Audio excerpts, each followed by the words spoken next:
as members of the CCAS family, and it is a pleasure to present today. I will talk about HIV, but HIV in the perspective of emerging infections and other emerging infections that are relevant for the Caribbean, for the region. The lessons learned and how we continue with this, the knowledge we have, how we can implement that in other infectious diseases. So predict, prepare, adapt, and respond. Let's see if it works.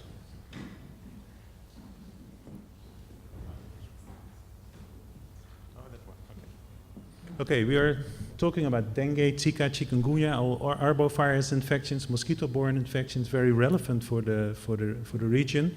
I come back to that later. And as I said before, in the perspective of HIV. And HIV still is an emerging infection and also should be in this list. If you talk about challenges in HIV and arbovirus infections, there are common mechanisms and common questions and issues we have to address. We need knowledge about epidemiology. We have to deal with public health issues. We have to think about prevention tools, surveillance, important. Are there vaccines, and if there are vaccines, are they affordable in the regions where the infection is relevant? Diagnostic facilities. We know for many infections, for HIV we are doing good, but for many of the arbovirus infections we don't have that diagnostic facilities, only and especially not on the places where the patients are. Hospital facilities. If patients get sick, do we have the facilities? Well, we can think about Zika, Guillain-Barré, those patients who needed mechanical ventilation. Do we have the capacity in the region? And then clinical management. If we have treatment for those patients, can we afford it? For instance, with Guillain-Barré and Zika, we can give immune globulins. It's a very expensive treatment. Is that present on the place where the patient is? So all these, we can address this, we have to address, and that's what we have discussed for HIV, but that's for many, actually for all the emerging infections, and we come back to that later. So we are confronted with new outbreaks, and that's not only in the Caribbean region. The main question, of course, where do they come from? And it would be ideal if we could predict, because then we can prepare. And how good are we in prediction of new outbreaks?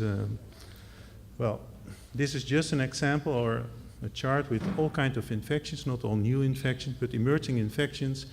And the only message that I have with this slide is that emerging infections pop up everywhere. It's not only in the Caribbean or in Asia, it's also in Western countries, United States, Europe. So a problem that is here today is a problem tomorrow in Europe or in the United States, or the opposite. So we have a common interest and we have to make a common effort in addressing these infections and the topics that we have to deal with. Well, where do they come from? And I use this slide for this. This is a slide I made in Indonesia when I was traveling there. We do research there, and I was traveling. And you see here floating, and what you see on this picture is, and you look at the faces of these people, it's not very uncommon. These people are used to it once a year or maybe more often. Their village is floated. And what you see is that there is a risk for all kinds of infectious diseases, mosquito-borne infections, rodent-borne infections, foodborne, of course, waterborne infections, and some are listed here in the slide. So this is common practice in large parts of the world.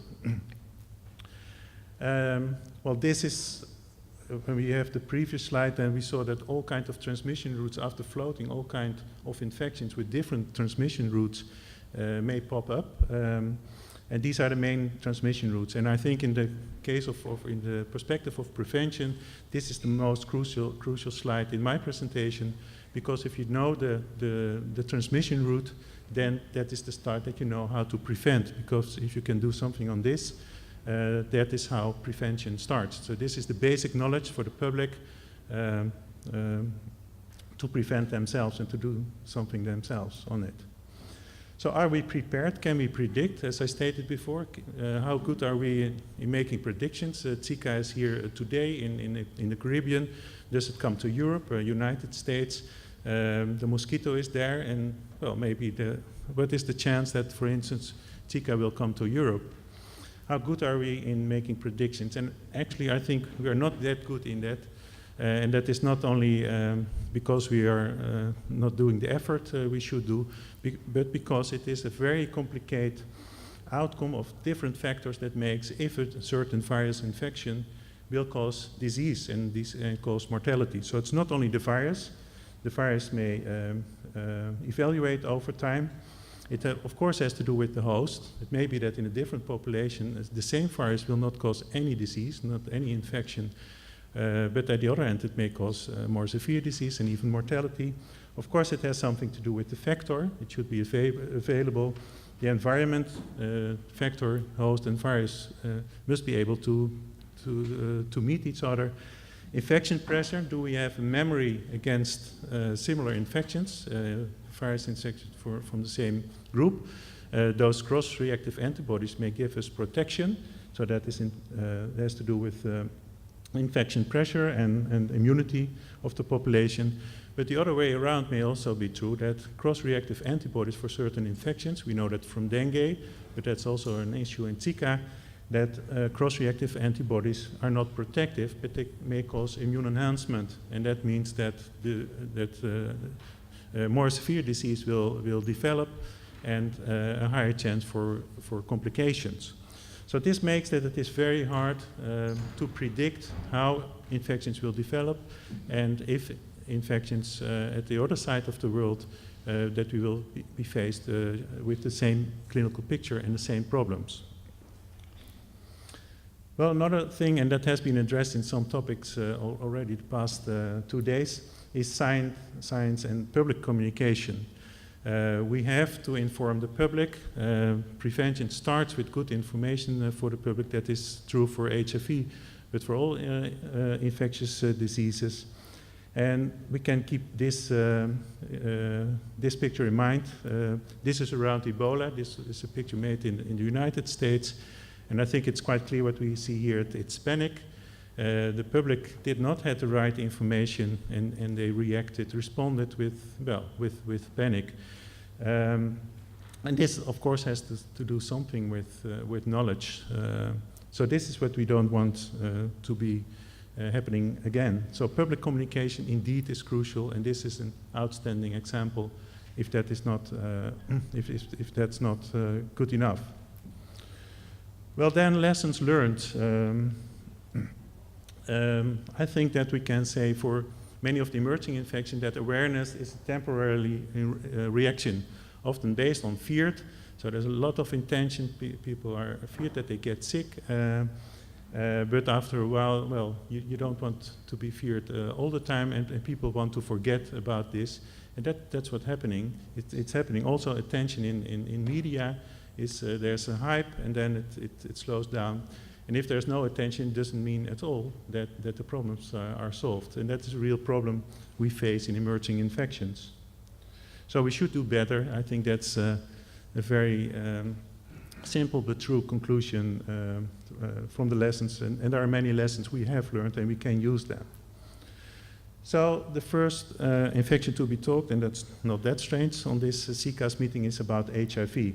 I will only address this shortly because many aspects has already been discussed, but what we can say is the HIV pandemic is not under control yet. We are doing good and we are doing better, but it has been stated in several presentations that, and that's on all continents, and for instance in the Netherlands we already for years we see around 1,000 new patients, HIV patients each year, and that's quite stable. There's a slight decrease, but we have to do better because we are not controlling the epidemic now. Well, we have discussed several issues like PrEP and other interventions that we need to combat the HIV pandemic. Well, these are some of the issues we face, and in several presentations this has been discussed, of course. We have the tools like early treatment as prevention, PrEP, and the things that we also face in the Netherlands, so that's not only in the Caribbean, is stigma. Stigma is one of the main driving factors for the epidemic, and I come back to that later. Cultural differences also within one country. In the Netherlands it is a multi-ethnic population, our HIV population. So all these topics we have to deal with today. Well, if you look to the Netherlands, and I think that's true also for the United States, the numbers may be slightly different, but, well, we are a modern country, we have all the tools, all the medication is available, and you should say, well, the epidemic should be under control. But 43% of our patients that come under care are late presenters. So they have a CD4 below 350. So that means that they are already known with HIV for years. And even 12% still presents with AIDS, with CD4 lower than 200. So this should be we should do better for HIV, looking at these numbers. Well, how to control the epidemic, the early treatment strategy.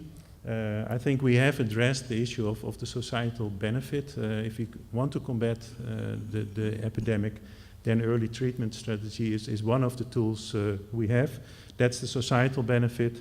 But what we also know is that there's a personal benefit to early start treatment as early as possible. This is what we want to gain: early testing, get people under care, remain then under care, and treat them properly with undetected viral loads.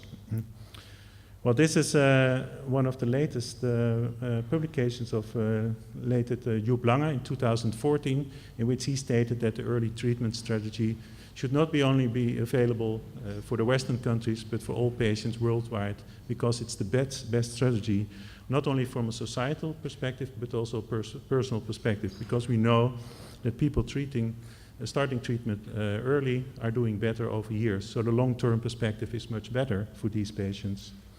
And that is the START study that has been presented or published in 2015 that clearly showed that patients starting early are doing better over years. So that's the personal benefit besides of the societal benefit of early treatment. Well, then I skip to emerging infections and taking the lessons from the HIV epidemic in the outbreaks that we are facing currently in the past years in the region. As I said, these are old and new infections. It's not many of the infections we know, but they are introduced in a new population or reintroduced after years. And they can cause, well, of course we have Ebola. It was luckily not introduced to the region. Together with Clive, we made efforts also in Barbados to prepare Barbados and the other islands. And the other infections, I think you all know them. Those are all mosquito-borne infections, and mosquito-borne infections for this region are a main risk. Dengue, chikungunya introduced some years ago, a large epidemic. Yellow fever, recently the outbreak in Brazil, the first patient after 50 years in Suriname that was diagnosed in the Netherlands, and recently there was a patient in French Guiana. So there might be something going on around yellow fever. The same is true for West Nile. It's not endemic now, but that may be a matter of time. As I said before, it's hard to predict, but it is one of the players that can be introduced on a larger scale in the Caribbean. Zika, of course, I come back to that. And Mayaro is another virus that's on the edge. There's some activity, and this is a potential virus that has the ability to spread over the region. Well, what about Zika? We knew it, of course, already. It's not a new infection. Since the 40s, from the past century, an innocent infection, not much attention paid on that. It still is an innocent infection, but the complications can be very severe, as we learned with Guillain-Barré and the microcephaly.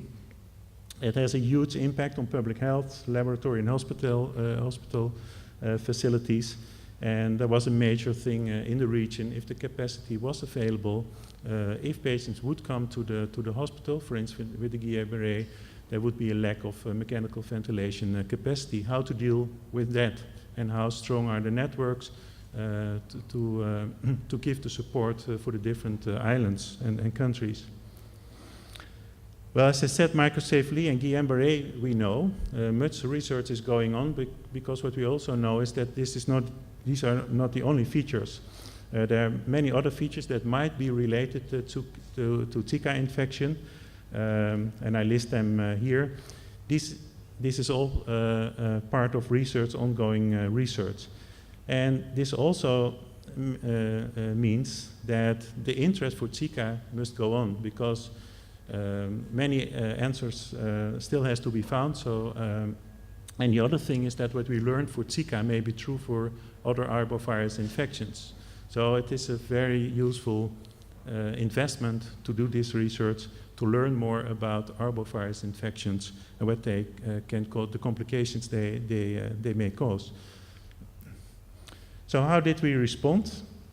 I think in general, if you look to the epidemics, to chikungunya, Ebola, but also Zika, that it is based for a large part on threat and fear. And no one wants to be feared for a long period, so people want to forget it. There's a short interest and people want to do something, but after some months you see that the interest is slowed down. People think, well, there's nothing going on, I'm safe, but that's not true. And that's still, there's a new event, and then it's blown up in the media, and again there's a short attention. I think this is not the way we want to have it. This is not only for the Caribbean, it's the same in Europe, United States. This is a human response to threat. So where we want to go, of course, is to a more sustainable, systemic and syndromic response. That the lessons we do not learn for one infection or a group of infections, and that we are better prepared for a next outbreak or epidemic. So prevention, well, this is something I like to say, the cost goes before the benefit. It is not always very chill, let's say, to invest in prevention, and maybe it's not, people are not always aware, because if you're very successful in prevention, people are not aware, because you prevent something that no one will ever see. So it's not the most challenging thing, but it is, I think, the most important, and I think we all agree about that. So the cost goes before the benefit. We have seen that with Zika, mosquito control programs, the Brazil campaign, Zika, where the army did the mosquito campaign, and it was it was a battle that was already lost, because the mosquito was already there. Normally the army would not do that kind of work. So that was a good example that the cost did not went before the benefit. And it needs an ongoing effort. It's not a temporary effort. You have to continue. Also, public communication is a continuous process. As I said before, not based on fear, but because you want to get people interested in infectious disease and what they can do themselves in preventing those infections. Well, I shortly will address what are the clinical syndromes from the patient perspective and the doctor's perspective. What are the patients that we see, the clinical presentation and the syndromes that we are faced with? And for we already said that the arbovirus infection is the main group, the most important, and there are two main groups of interest. First, that are the viral hemorrhagic viruses like dengue, relevant for this region, but also yellow fever, or mosquito-borne infection. As you all know, only yellow fever we can prevent by a vaccine. For all the others we don't have. For dengue there is, but it is not implemented in many countries. And there are some drawbacks also in the vaccine. It's not the ideal vaccine, not yet. And the other clinical picture is meningoencephalitis. Meningoencephalitis in the Western countries is a relatively rare disease infection, but in tropical countries, in the Caribbean, but also in Asia, this is a very common infection. And due to a lack of facilities, diagnostic facilities, for most patients, no diagnosis is made. That means we don't know about prognosis and treatment if available. So we need to make an effort to get more insight in these syndromes. Of course, we have the other syndromes like pulmonary and kidney organ dysfunction, For instance, hantavirus, it's present in the region, and pulmonary infections, for instance, MERS corona, that may be introduced, that has not been yet introduced in the Caribbean, but that may be in future, or other respiratory viruses. But the meningoencephalitis and the viral hemorrhagic fevers do have a huge impact, and also a huge impact on hospital facilities. These are the main hemorrhagic viruses. Don't try to read them all, but these are the main viruses in the hemorrhagic group. We see Ebola, dengue, hanta is in the list, yellow fever, so many of them. And then the other group, as I said, is the meningoencephalitis, a very common syndrome, clinical syndrome in the tropical countries. It's both meningitis, often caused by, or mainly caused by bacteria, and encephalitis, mainly caused by viruses.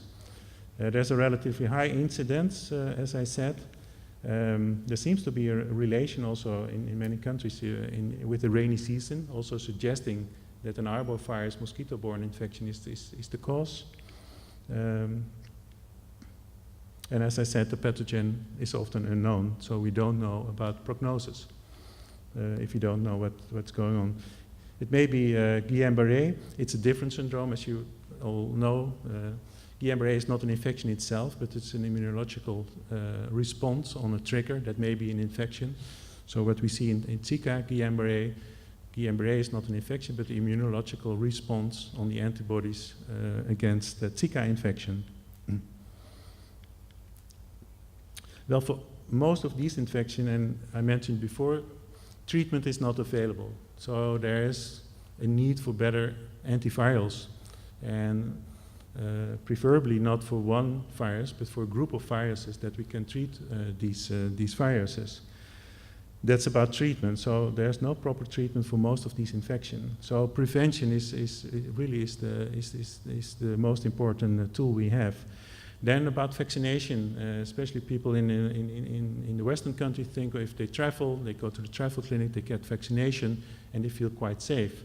But if you look at all the infections that we are confronted with, it's not only some of the diseases and some of the infections that we have vaccines for. For instance, for the meningoencephalitis and for the hemorrhagic fevers, it's only yellow fever. All the others we don't have vaccine, not yet. And for many of the meningoencephalitis viruses, we also don't have vaccines now. So there's an effort to develop those vaccines and to develop those antivirals. And well, I think that area is slowly moving in that direction. There's more attention, and that's the lesson we learned from the recent outbreaks, also in the Caribbean region. Well, then I shortly, and that is the last part of my talk about research in the region, and that is mainly personally based. My experience with being present in the Caribbean and being part of the CCAS family. Clinical studies on HIV and arbovirus infections. Well, one of the studies I want to mention is the TREVI study. It's a study about quality of life of patients living with HIV.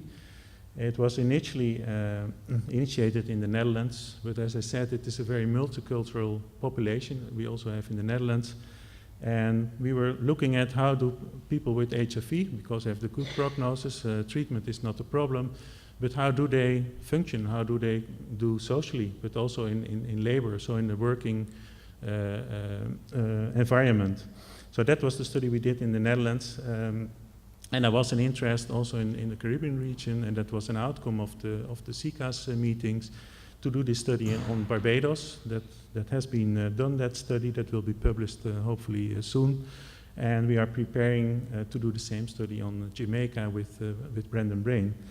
Another person in the room, that's Kevin Robertson, was also introduced because we also looked at neurocognition. Are those patients who are doing less good in the working environment? Is there something with neurocognition? And that's work we did together with Kevin. So I think this is an example what CCAS can bring us common questions and bringing things from the West to the Caribbean and the opposite, because we learn a lot of the CCAS from the CCAS meetings that we bring in our practice. This is about the TREVI study. as said before, stigma is a main issue, and I think Alexander addressed that very well. We recently had the TRAVE Symposium, and there Alexander told the same story. It was very impressive, also for the Dutch people to hear that story. And stigma still is a major thing for our patients, so also in the Netherlands. Chronic fatigue is maybe a problem. People doing fine in their CD4 viral load is suppressed, but they don't feel that comfortable. Depression, and at the end they have less ability to work in a comfortable way in the working setting, but also socially they may be functioning less well, because if they come at home, they're tired, and they some social functions they skip because they don't have the energy for that. So this is about how we traveled from, in this case, from Rotterdam to Barbados and to Jamaica.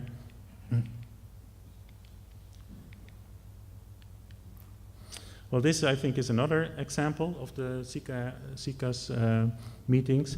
When the Zika outbreak started, it was again an outcome from and an initiative from Clive to initiate the Zika task force.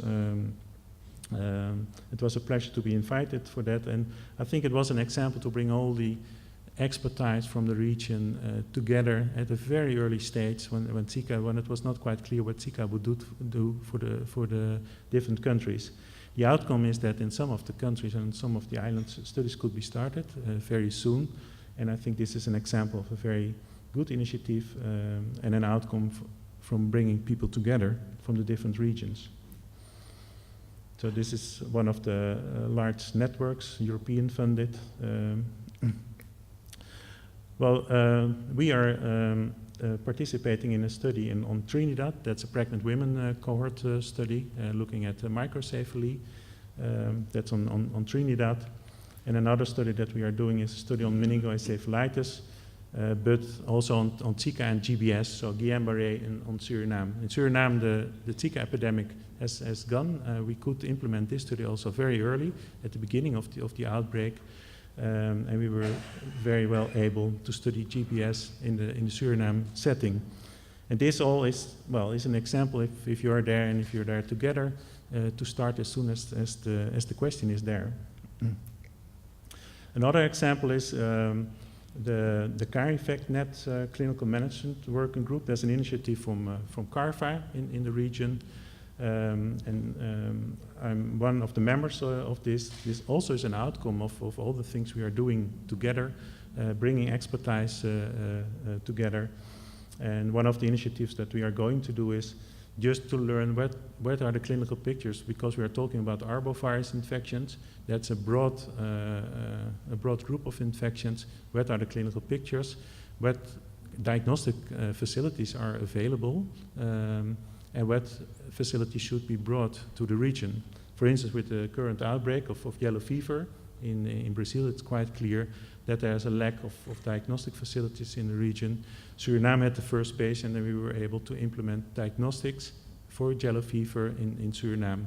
And that, again, I think is an example of working together in a broader sense, not for one infection, but if there is another question that you can extend your collaboration to Zika, to yellow fever, or other relevant infections. So the future approach, I think, it should change from a disease-oriented approach to a more systemic and syndromic approach. These are just some examples, and also in the CCAS, that when we drink coffee, that we talk about all kinds of challenges that we have in the region. So that's a good thing that we are doing, and I think collaboration should be based on common interests and concerns, and that's a sustainable way of collaboration instead of fear-based and money-driven. Because if you wait for the money, and that's what we see in many outbreaks, also in Zika, if you wait for the money, then you are too late, because the outbreak will be gone, the patients will be gone, and you will not answer your questions. So you should be there if the virus is there, and that is the time to collaborate. Yeah, and this is my last slide. I think it was your presentation from UNAIDS. we can do better, and I fully agree that we should start with the next generation. It's not only that we want to learn the next generation about infectious disease and prevent them, but we also want to prevent them about stigma, that the young generation looks different to patients with HIV, because we learn them, we give them the proper knowledge with which they can live. This is a project we are doing now in 4 countries, on 4 continents. In the Caribbean, Suriname is participating. It's in Indonesia, in Africa, Senegal, and in the Netherlands. And every year, young schoolers are working on virus infections. They are getting the knowledge, coached by young doctors and scientists. And if they have the knowledge, we trigger them. It's great because they can prevent themselves, but it would be even greater if you can spread the knowledge.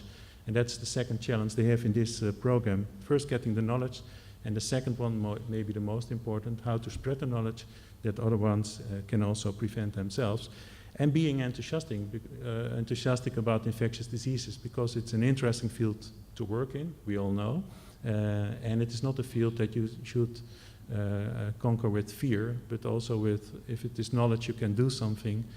Stigma is not necessary because you know how to prevent and how to deal with it. So that's about the fear scanner.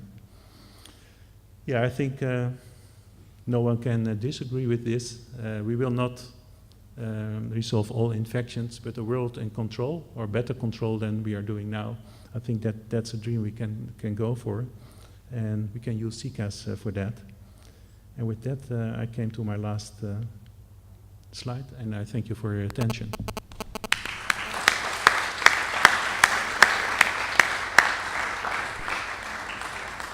Thank you, Eric. This presentation is open for questions, discussions, comments, etc. I think I'll lead. I think that awareness is temporary has kind of been a theme here. Awareness of the infection, popularity of the infection, awareness that it is no longer a death sentence. I think there's no better exemplification of awareness is temporary is Zika crashing head to head last summer with the Summer Olympics.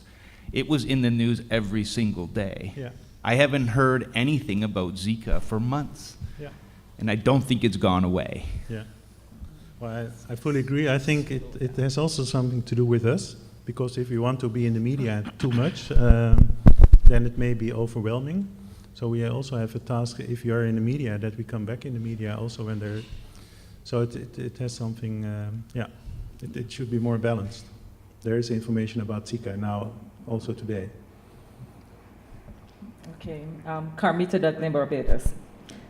In your almost last slide, you said not to have any fear, but I must say, Eric, I have a little fear, and I guess you can help to move it to a concern more than a fear.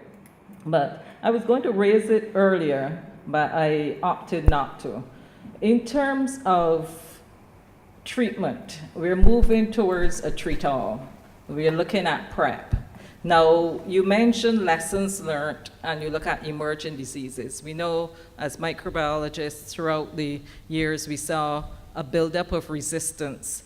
As early as gonorrhea, then we saw beta-lactamase resistance, then we saw staphylococcus, and we saw resistance there. And do you think that we would reach the stage of having a lot more resistance as we treat a lot more persons? Because take, for instance, in Barbados and throughout the Caribbean, we have an issue with retention to care. We have an issue with adherence. We have an issue with stockouts. So, I mean, you know, there's fluctuation all the time. Mm-hmm. And here you're treating persons, dropping out of care, then having to come and treat them again. And already we are seeing resistance, you know. So my fear is coming with the more you introduce treatment at an early stage, the more resistance you might be getting. So I just see it as a fear right now, but maybe you can alleviate that fear. Yeah, thank you for your question. I think that it's a very broad question, because if you look to resistance in a broader perspective for antibiotics and antivirals, for the antibiotics there is a problem. It has nothing to do with the use of antibiotics, but the misuse of antibiotics, as you know. Well, the same is for the antivirals. There are less antivirals for the PrEP. It has been a discussion. If we use PrEP, is it that we are going to initiate resistance for the components in the Truvada? Till now, that fear is not there. The barrier is high. But I think we have to keep it in mind, indeed, because we are at the beginning of the PrEP, the use of PrEP on a large scale. That has to be monitored. And it is one of the issues, of course. We don't want to follow the track with the antibiotics, that many of the antibiotics we cannot use anymore. Which, as I said, it has nothing to do with use, but misuse. To use them on a broad scale and for all kinds of indications or misindications. Brendan Bain. Eric, thank you for your presentation. We have HTLV1 in Jamaica and other parts of the Caribbean. I have watched our healthcare workers in the early years of HIV run towards the patients with HTLV1 and backpedal away from the patients with HTLV3, called HIV eventually. And I have been unable to understand the difference in attitude and practice towards patients with HTLV1, putatively also a sexually transmitted infection, compared with HIV. I'm not asking you to answer the question, I'm just pointing out a phenomenon that I have observed on the hospital wards where I have worked for many years. Yeah, well, that's I think the topic that stigma nothing has to do with ratio, but more with feeling and well, misinterpreting of the data. Yeah. Okay. All right, if there are no more questions, we will move on to our next speaker. Thank you very much, Dr. Van Gorp.